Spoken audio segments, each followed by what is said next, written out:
Baik, terima kasih sambil menunggu paparan didisplaykan. Assalamualaikum warahmatullahi wabarakatuh.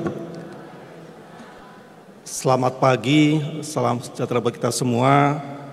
Dan tentunya saya hormati para Bapak Ibu dosen, pimpinan dan juga teman-teman mahasiswa pastinya yang bisa hadir pada pagi hari ini. Saya ingin memberikan tambahan informasi dari sebagian informasi yang sudah disampaikan oleh Kepala BRIN tadi terkait dengan apa peran BRIN, terutama yang terkait dengan sumber daya manusia. Dalam hal ini tentunya adalah terkait dengan Bapak Ibu dosen dan pastinya adalah mahasiswa. Ya. Lanjut, mungkin saya bisa langsung saja, tapi sebelum saya memulai paparan saya mencoba untuk sedikit memberikan kreasi, membuat pantun buat kita semua. Mudah-mudahan ada cakepnya ya.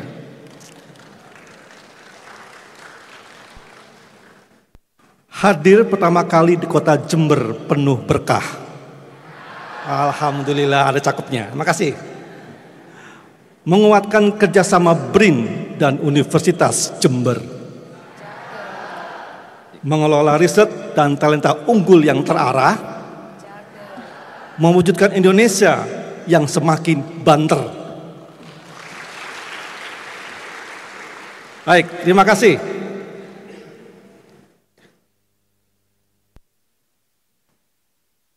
Ya, jadi dalam paparan ini saya ingin bisa memberikan gambaran bagaimana kami di BRIN harus bisa menciptakan sekaligus juga menguatkan dan mematangkan talenta-talenta kita.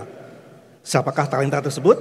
Ya, tentu adalah yang utama adalah para mahasiswa. Karena ini akan menjadi poin penting, ya menjadi dasar penting bagaimana kami bisa mulai men-scouting, menseleksi, mengakuisisi, kemudian mematangkan, ya sampai mereka menjadi talenta unggul ke depannya. Nah, lanjut. Ini seperti apa yang disampaikan oleh Kepala BRIN tadi. Apa fungsi BRIN? Ya, ada 3 fungsi utama dan kami ada yang di sisi sebelah kanan, yaitu sebagai funding agency. Ya, jadi Research and Innovation Funding Agency. Ya, dan ini yang ada 4 kedeputian. Ya, salah duanya hadir di sini. Ya, kami dan Pak Agus di sini. Ya, yang memberikan pendanaan, ya baik terkait pendanaan riset dan juga terkait dengan pendanaan terhadap sumber daya manusia kepada orangnya di sini. Nah, fungsi yang lain adalah fungsi sebagai executing agency. Disinilah sebenarnya tempat terjadinya interaksi, tempat terjadinya aktivitas riset ya, antara kami di BRIN dengan para periset, dengan teman-teman di kampus, dengan Bapak Ibu dosen yang melibatkan mahasiswa.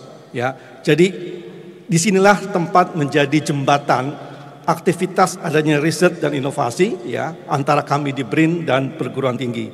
Saat ini sudah ada 85 pusat riset, ya ada 25 pusat kolaborasi riset dan ada 770 kelompok riset yang ada di BRIN. Ya, jadi ini mungkin yang menjadi potensi untuk bisa dijadikan awalan terjadinya kerjasama. Dan kami banyak memiliki kerjasama, tidak hanya dengan perguruan tinggi, tapi juga lembaga riset, organisasi internasional, pemerintah daerah, dan juga industri. Ya, dan di mana tempat aktivitasnya? Ya di pusat riset. Ya, jadi itu adalah tempat aktivitas melakukan kegiatan riset inovasi. Lanjut. Nah, ada hal penting yang ingin kami sampaikan, Bapak Ibu dan teman-teman mahasiswa. Jadi berdasarkan mandat dari Perpres terbaru, ini baru di-launching sekitar awal bulan Oktober kemarin, ya. Ada yang namanya Desain Besar Manajemen Talenta Nasional. Ya, bagaimana negara ini memiliki sebuah kebijakan dalam rangka untuk bisa membuat sebuah upaya terstruktur dan berkelanjutan mengelola talenta, ya, bakat-bakat muda terutama dikelola dan didukung dan dikembangkan menjadi talenta unggul ke depannya. Ya, karena tadi faktor SDM adalah faktor kunci di dalam sebuah ekosistem, baik ekosistem riset inovasi maupun ekosistem yang lainnya. Ya, jadi ada 3 bidang yang sudah ditetapkan oleh pemerintah, bidang riset dan inovasi di bawah koordinasi BRIN, bidang seni budaya di bawah Kemendikbudristek sebelumnya, nanti kita nggak tahu akan di mana, apakah di Kementerian Kebudayaan, kita belum tahu. Dan ada satu lagi adalah bidang olahraga di bawah Kementerian Pemuda dan Olahraga. Ya, 3 bidang ini menjadi fokus kita, pemerintah kita ke depan, bagaimana mengelola talenta ini menjadi talenta unggul ke depannya. Lanjut, kenapa mahasiswa, kenapa kampus? Ya, kita tahu saat ini Indonesia sudah memasuki namanya bonus demografi, di mana generasi-generasi muda itu mendominasi perjalanan hidup bangsa kita. Kita punya lebih dari 50 juta siswa dan punya sekitar 9-10 juta mahasiswa. Ini adalah talenta yang harus kita kelola untuk menjadi talenta unggul ke depannya. Dan salah satu bidangnya adalah bidang riset inovasi. Ya. Tapi bandingkan sekarang dengan jumlah dosen, jumlah peneliti yang ada, sangat sedikit. Ya. Sangat sedikit. Udah sangat sedikit juga kita bisa lihat kualifikasi pendidikannya juga masih belum memenuhi kualifikasi mungkin sebagai S3 atau doktor. Padahal sebagai enabler di bidang riset inovasi, kualifikasi pendidikan kita harus bisa maksimalkan sampai ke level S3 dan seterusnya, postdoc dan seterusnya. Ya, jadi inilah sebenarnya bagaimana pekerjaan rumah kita bersama-sama bisa mengelola talenta ini ya menjadi talenta yang unggul ke depannya. Lanjut. Dan BRIN sudah memiliki skema yang lengkap bagaimana kami mengengage dari sebelah kiri, dari hulu sampai yang kanan, mengelola talenta, bibit-bibit talenta menjadi talenta unggul ke depannya. Ya. Semua program, semua skema sudah kita lakukan, meskipun perpresnya baru kemarin di launching, tapi sebenarnya sejak tahun 2021 kita sudah melaunching skema-skema ini dan sudah banyak sekali mahasiswa, dosen dan teman-teman lainnya yang menggunakan skema-skema tersebut. Ya, kita bisa lihat dari mulai MBKM, kemudian ada barista, ada iRefer, ada degree bariset, ada beasiswa, ada program mobilitas, ada postdoc, visiting researcher dan sebagainya sampai kepada apresiasi talenta nasional. Minggu lalu kami baru menganugerahkan Habibie Prize kepada 5 pemenang Habibie Prize dan semua itu adalah orang kampus. Ya, itu luar biasa. Ya, jadi inilah sebenarnya bagaimana kami secara struktur, ya secara masif mengelola talenta tersebut, ya dari talenta muda hingga ke talenta unggul. Lanjut. Nah, saya kira ini tadi sudah disampaikan oleh Pak Kepala. Inilah skema kita bagaimana kita bisa menghasilkan seorang doktor riset ya di usia kurang lebih 28 tahun sehingga mereka masih bisa berlanjut untuk bisa ambil postdoc dan sebagainya dan diharapkan pada golden age mereka ya karena juga tidak lama itu bisa berkontribusi besar terhadap kemajuan riset dan inovasi di bangsa ini. Lanjut. Nah, ini adalah skema-skema yang telah kami launching dan dimanfaatkan, ya sudah lengkap dan sudah banyak dan sudah ada peserta dan fellow-nya di sini, ya mulai dari MBKM di sini tidak hanya terbatas kepada mahasiswa S1, tapi juga mahasiswa S2 dan S3, ya sudah hampir 3.000, ya kemudian juga ada riset asisten, ya jadi kami bisa memberikan kesempatan kepada mahasiswa baik S1, S2 maupun S3 sebagai pembantu periset. Ya, dan itu diberikan insentif kepada mereka, ya, sudah lebih dari 800. Postdoc juga demikian. Tadi Pak Kepala menyampaikan kami memberikan opsi kepada teman-teman yang sudah selesai S3, baik yang lulusan dalam negeri ataupun luar negeri, mereka punya opsi untuk bisa melakukan lanjutan kegiatan risetnya sebagai postdoc di BRIN. Dan sudah lebih dari 400 orang dalam 3 tahun ini. Ya. Kemudian ada degree by research, ya degree by research dalam 3 tahun sudah ada 1.300 lebih mahasiswa degree riset, baik S2 maupun S3. Ya. Kurang lebih sekitar 60-65% adalah mahasiswa S3. Karena tadi, misi kita bagaimana mengakselerasi S2 menjadi S3, ya berbasis riset tadi. Dan sudah banyak lagi, ya. Dan saya kira ini adalah bentuk dari skema-skema yang dimanfaatkan, ya, dari mulai mengengage talenta muda dari pra-pembibitan hingga talenta unggul. Dan kita bisa lihat di kanan bawah ada skema apresiasi talenta. Kami memberikan kepada talenta-talenta unggul di negeri ini, ya, memberikan apresiasi kepada mereka yang telah memajukan dan berkontribusi besar terhadap kemajuan IPTEK. Ada Habibie Prize, ada Sarwono Award, Siwa Besi Award, ada Nurtanio juga, dan juga ada Indonesian Innovator Award. Ya, jadi semua itu kami siapkan dalam rangka untuk menjadi bagian dari sebuah manajemen talenta nasional di bidang riset dan inovasi. Lanjut. Nah, tadi sudah disampaikan oleh Bapak Kepala, bagaimana salah satu cara kita, bagaimana kita bisa mengakselerasi, ya, penguatan SDM. Dan salah satunya adalah kita menawarkan yang namanya platform kolaborasi riset. Ya. Karena apa? Dengan adanya platform kolaborasi riset ini, dalam waktu yang bersamaan kita bisa menarik mahasiswa, bisa mengundang dosen, bisa mengundang visiting researchers, bisa membuka kesempatan postdoc sekaligus dalam jumlah yang masif. Nah, tentunya tadi sudah disampaikan beberapa skema-skema yang ditawarkan itu bisa dilihat, ya, kemudian bisa di-apply, dan tidak hanya itu, kita juga memberikan kesempatan, ya, untuk bisa melanjutkan studi ke luar negeri ataupun semacam kayak postdoc ke luar negeri ataupun joint research, ya, dalam rangka untuk bisa menguatkan kolaborasi riset ini lakukan bersama, ya. Jadi ini adalah salah satu cara bagi kami bagaimana bisa mengakselerasi penguatan SDM IPTEK. Contoh yang tadi disampaikan, misalkan untuk ekskavasi arkeologi, itu diperkirakan akan ada 50 sampai 100 mahasiswa ada di situ, ya. Ada puluhan dosen dan ada puluhan juga periset di situ. Belum lagi termasuk periset tamu, postdoc dan sebagainya.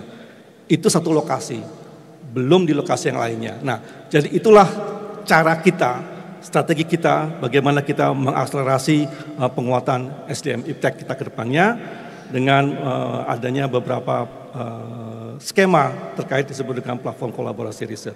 Dan kami, saya, Pak Agus, dan juga yang lainnya itu ada di bawah ke funding agency tadi, memberikan support pembiayaan, yang memberikan support infrastruktur dan juga pembiayaan untuk mobilitas SDM IPTEK-nya atau para perisetnya.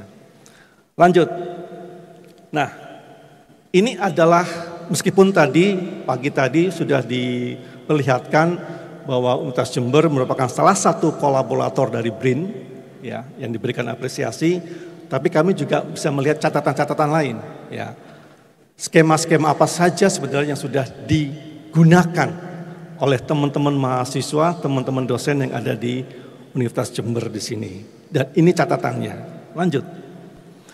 Untuk MBKM, dari hampir 3.000 mahasiswa yang ada di BRIN yang melakukan MBKM, ini baru sekitar 25-an, 30-an orang mahasiswa yang di sini.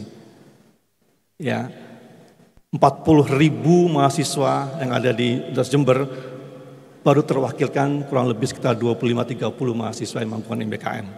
Ya, selama 3 tahun ini. Ada beberapa yang ngambil di bidang pangan, lingkungan maupun biomasa produk, ya. Dan saya kira masih banyak lagi kesempatan untuk bisa mengambil MBKM. Sekalipun memang ke depan kami akan lebih banyak lebih fokus kepada mahasiswa yang di S2 maupun S3. Tapi tetap kita akan membuka untuk yang ke S1. Lanjut. Demikian juga skema barista. Ya, bantuan riset untuk talenta. Ya, bantuan riset untuk talenta di sini, ya. Ada sekitar 8.500 lebih yang kita akan berikan dari 420 kampus yang ada di Indonesia. Tapi kita bisa masih lihat masih sedikit dari mahasiswa yang mengambil skema ini. Ya. Lanjut, kemudian riset asisten. Ya, sebagai riset asisten di sini lebih dari 800, baru ada 4 mahasiswa Jember yang mengambil atau mengambil skema sebagai riset asisten di sini. Ada yang terkait dengan bioproduk, rekayasa genetik, ya, dan juga ada yang di bidang nanoselulosa di sini. Dan kita bisa bandingkan dengan kampus-kampus lain, ya, yang top mahasiswa asisten di sini, ya, bisa kita lihat dari sekitar 400 di tahun 2024 ini, ya, sekitar 40% yang S1, sisanya adalah S2 dan S3. Ya, ini bisa terlihat bagaimana strategi kita ke depan mulai lebih banyak fokus mendorong mahasiswa untuk ke S2 dan S3. Tentunya bantuan dari kampus, support dari kampus menjadi penting. Bagaimana kita bisa mengakselerasi jumlah dari S2 dan S3 lebih banyak lagi. Ya, kita bisa lihat di sini. Ya. Dan kita bisa lihat kampus-kampus lain, ya, yang menjadi asisten, ya. Dan saya kira kita bisa lihat tidak hanya top perguruan tinggi besar, tapi juga ada yang di Ponorogo, ada yang di bahkan UIN, ya, perguruan tinggi keagamaan juga banyak sekali berkontribusi. Tentunya mungkin di bidang-bidang seperti bidang ilmu sosial dan humaniora, ya. Kita karena kita juga ada pusat keagamaan, ya, pusat kebudayaan Islam juga ada di situ, ya. Jadi ini sangat memberikan atau kontribusi yang erat antara BRIN dengan perguruan tinggi seperti keagamaan tadi. Lanjut, Arif Fair di sini, ya, Indonesian Institute and Innovation Fair di sini, ya, kompetisi untuk mahasiswa tingkat akhir atau lulusan, ya, dari 1.600 kita bisa lihat baru satu, ya, alumni ataupun mahasiswa dari Universitas Jember ini. Jadi saya kira masih banyak potensi yang perlu kita dorong dari teman-teman mahasiswa di Jember ini.